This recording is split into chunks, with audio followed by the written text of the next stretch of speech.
Hey everybody, it's Dr. Robinson. I'm going to briefly discuss chapter 7. I believe we were on chapter 7. Uh, yes, individual treatment. I'm getting confused with the modules and chapters being different. So this is individual treatment. So essentially, what we're talking about in this chapter is just the single individual going to treatment, and what does that process look like from contemplation of wanting to go, whether that's um, the individual's deciding that maybe they have a problem and they want to go to treatment, or maybe even some external motivating factors, or your book refers to it as coercive treatment. So we'll talk about that. We'll talk about a little bit about motivation. Actually, we'll talk a lot about motivational interviewing, and I believe I've mentioned that in the past. We'll talk about some harm reduction. The rest of the stuff in this chapter, I'm not going to touch on too much. This chapter is interesting to me because I feel like this is talked about throughout the whole, or this should be talked about throughout the entire chapter and the entire semester. So as I was preparing for this, I felt like we've either gone over a lot of this or we will go over a lot of this. I think it touches on some medicated assisted treatment stuff, and we're going to get into that in a whole separate section. A little bit about AA and 12-step. Again, that's a whole nother section. So really, this is, like I said, this is going to be quite brief. So just going through, and if I'm looking over here, it's because I have my notes.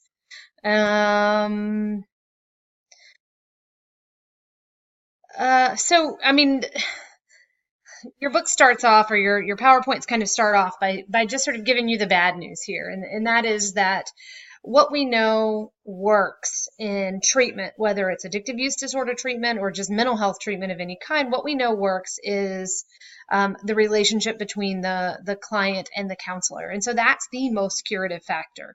It doesn't matter what technique you're using so much so as how you're relating with your client. And so if you've had me, if this is the first time you've had me, if you have me in another class, you will hear me constantly say, it's the relationship, it's the relationship, it's the relationship. If you don't have a relationship with your client and your client doesn't have a relationship with you, you're not going to get anywhere. You're not going to go very far. So, your book sort of starts off, and the PowerPoints start off by saying that essentially that in order to be reimbursed for treatment these days, insurance companies and maybe EEOs, if it's an employment sort of issue, if they're being sent to you from their employer, they're looking for short-term treatment. They're not looking for long-term treatment. They're not going to pay for long-term treatment. So while we know that the individual needs long-term treatment, the individual needs to really sort of get in there and work on traumas and work on attachment issues and work on mental health issues that are comorbid along with their substance use disorder, or even precipitating or supporting or making worse their substance use disorder. We do know that the people who are predominantly paying you are not going to pay for long-term treatment. I was fortunate enough in New Orleans to work at a long-term treatment center, an inpatient long-term treatment center. I believe I've mentioned that to you guys before. And these folks stayed there for the better part of a year, if not longer. And, that was paid for partially by Medicaid, but also through some grants and some federal and state funding money that they had. But the majority of the cost was covered by the treatment center itself. It had a used car lot, and they had a thrift store, and they had some other outlets of getting money that supported the treatment center. So as you can imagine, that funding is a huge issue, as is with any mental health issue, but certainly for addictive use disorders.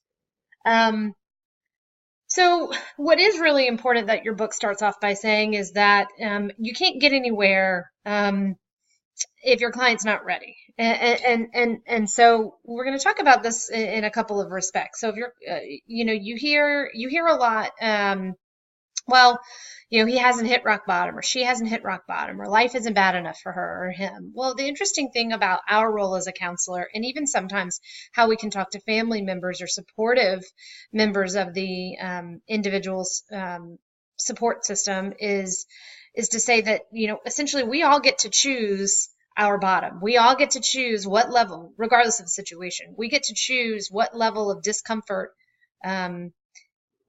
we've had enough of. And so what I mean by that is the individual can choose how uncomfortable they get as a result of the consequences. And when they have hit that level of discomfort is what we know is when they will seek treatment. So for some people, that level of discomfort could be minimal consequences and they go seek treatment.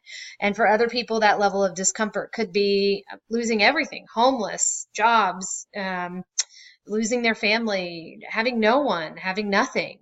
And that level of discomfort could be just totally fine. And so in those cases, it takes a lot longer for those folks to enter into treatment. I hope that makes sense to you guys, the way that I'm saying this, because that's really important. That's really, really, really important. There's no sort of finite or absolute marker for when an individual has had enough. It's up to that individual. When we talk about family systems and the support system's role in the individual's efforts to abstain or change their behavioral patterns, we'll talk a lot about how the support system can help make the individual more uncomfortable to sort of amp up that bottom. But really, it's up to the individual. So, the individual has to really be ready to go to treatment. The individual has to be ready to make those huge behavioral changes that, of course, are psychological and are emotional and physical and, just the gamut, runs the gamut. They have to be ready to be able to do that. And that's really scary. That's really scary. And sometimes that's so scary that it prevents individuals from actually entering into treatment or entering into some sort of process that results in behavioral changes, healthier behavioral changes. So that's important. So your book talks about essentially liking or comparing the loss of a substance or that loss of that addictive use disorder, whether it's a substance or a behavior. The loss of that is essentially grief. And I 100% agree. And we need to treat it as such. We need to treat it as though, and you've heard me say this before, that individual's in a relationship with their substance or in a relationship with that unhealthy pattern of behavior. And so we need to treat it as though this individual has lost something very important to them. A very huge piece of them is now removed or altered significantly. And so we treat this as grief. We treat it as loss. And so your book goes into talk about the stages of grief. I'm not going to talk about that. I want you to read it, but I want you to be aware of the fact that the individual has lost something, and the individual has every right and is very reasonable to think or expect that the individual would grieve the loss of this substance behavior. But really, we're talking about a relationship. We've talked about motivational interviewing before. I put a video up of some examples of motivational interviewing that will give you an idea of what that actually looks like. I really, really want you to look at that and see. Motivational interviewing is fantastic, particularly in the very early stages of treatment. So essentially, and again, you need to do your reading, and I'm just going to kind of touch on the highlight here, or the high point. But motivational interview sort of asserts that change is sort of the central feature of the therapeutic interaction. And so what we're hoping for is that the client will figure out ways to make and be okay with the necessary changes that will sustain sobriety or sustain their recovery, however they define it. Whether it's harm reduction or it's moderation or, whatever the case may be, it's their change. And so the individual, has to be okay with that. And so basically what motivational interviewing is, it's this trans-theoretical approach. We work with the clients in a non-resistive manner. So it's not confrontational. You roll with the punches. If your client is doesn't, is sort of puts a wall up and doesn't really want to talk, you just sort of go with that. You stay with them. You acknowledge things like, this must be very difficult for you to talk about, or it must be very difficult for you to open up, and that's okay. I'm here whenever you're ready. And you really just sort of welcome that resistance. You don't challenge it. If you find yourself saying, yeah, but, or really sort of getting confrontational, if you're in a push and a pull with your client, I don't know how effective you're going to be. And so I promise that we would get back to those clients who are seeing you not on a voluntary basis. So if folks are court mandated or forced in some way, shape, or form, whether it's family members or the judicial system, to be in treatment with you, what we know. So research indicates that it doesn't matter the internal or the external motivating factor that gets individuals into treatment. We just want them there. However, so an internal and an external factor can be just as powerful to get someone in treatment. However, what we do know, and again, based off of research, we know that when an individual gets into treatment or starts this sort of behavioral change process, because of an internal motivating factor. So I want to do this. This is for me. This isn't for my mom. This isn't for my dad. This isn't for the court system. This isn't for me to get my kids back. This isn't for me to get my driver's license back. This is for me. And it's this really sort of meaningful and intrapersonal reason for change that results in more sustained sobriety, more sustained behavioral change. As opposed to an external factor. Judicial system sends you to treatment. That's great. Got you there. It may work for a while, but what we know is predominantly if an internal motivating factor makes that sobriety, makes that recovery process sustain longer if it's more personal, if it's more internal. Let's see. We talked about stages of change already. And I'm just going to go through those really quickly. Again, pre-contemplation, contemplation, preparation, action, and maintenance stages. So those are your stages of change. I'd like for you to go back and review what those are. Those are crucial and they're important for you to know. I'm not going to do that again. Let's see. I'm running out of time here because my video cuts off 15 minutes, as I've figured out. Your book goes through and revisits the ASAM criteria. You need to know that, of course.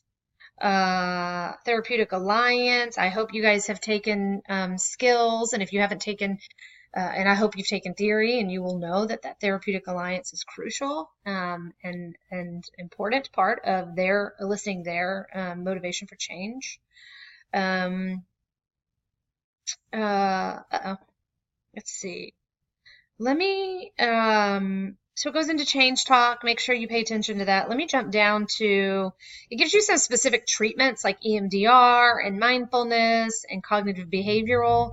We're going to talk about, CBT has been mentioned a lot. CBT, the sort of cognitive behavioral approaches are often used in treatment. They're evidence-based. They're easier to sort of put into a curriculum.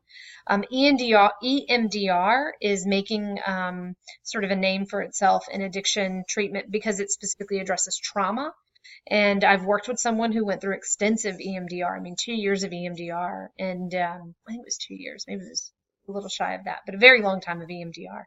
And he was able to access some traumatic stuff in a way that he hadn't been able to. But oh shoot, I just lost my, there we go. Like I said, I'm not going to go into the medicated assisted treatment stuff. I do want to talk in the next minute or so about harm reduction. I want you sort of to keep your eyes open and your ears open about harm reduction. Don't completely close it off because as a culture, that's typically what we do in the United States. This is not the case everywhere else.